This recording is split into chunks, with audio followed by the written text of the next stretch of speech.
ఈ కాంగ్రెస్ గవర్నమెంట్ వచ్చినప్పటి నుంచి ఎంపీటీసీలకు జీతం రాలే, జెడ్పీటీసీలకు జీతం రాలే. ఎంపీటీసీలకు జీతాలు రావు, జెడ్పీటీసీలకు జీతాలు రావు, వారిశుద్ధ్య కార్మికులకు జీతాలు రావు, ముసలోళ్లకు అవ్వాతాతలకు ఆసరా పింఛన్ రాదు, కళ్యాణ లక్ష్మి చెక్కు రాదు, దవాఖాన పోతే కేసీఆర్ కిట్టు రాదు. ఇగో ఇది కాంగ్రెస్ పాలన. పొద్దుందా కరెంటు పోతున్నది, కరెంటు పోయిందంటే పాపం ఆ కరెంటు ఉద్యోగులను సస్పెండ్ చేస్తున్నారు. నీకు పాలన చేతనైతే లేదు, నీకు కరెంటు ఇయ్య చేతనైతే లేదు.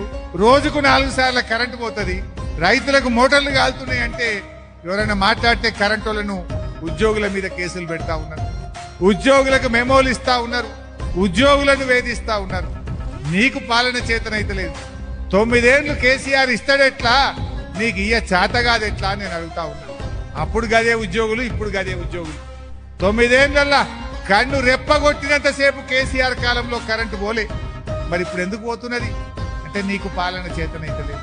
ఆనాడు బాయిల కాడ మోటార్లు గాలలే, ఇవాళ ఎందుకు గాలుతున్నాయి, నీకు పాలన చేతనైతే లేదు. ఇవి వాస్తవాలు. కానీ నీ చేతగాంతనాన్ని ఉద్యోగుల మీద పెట్టి ప్రజలను, ఉద్యోగులను ఇలా ఉసురు పోసుకుంటున్నటువంటి ప్రభుత్వం ఇప్పుడిప్పుడే ప్రజలకు అర్థమైతా ఉంది. అందువల్ల మనం కూడా ఓపికగా ప్రజల్లోకి వెళ్దాం. తప్పకుండా రేపు ప్రతిపక్ష రాజకీయ పార్టీగా ప్రజా పోరాటాలకు, ప్రజల పక్షాన మనం గట్టిగా నిలబడి ప్రయత్నం చేద్దాం.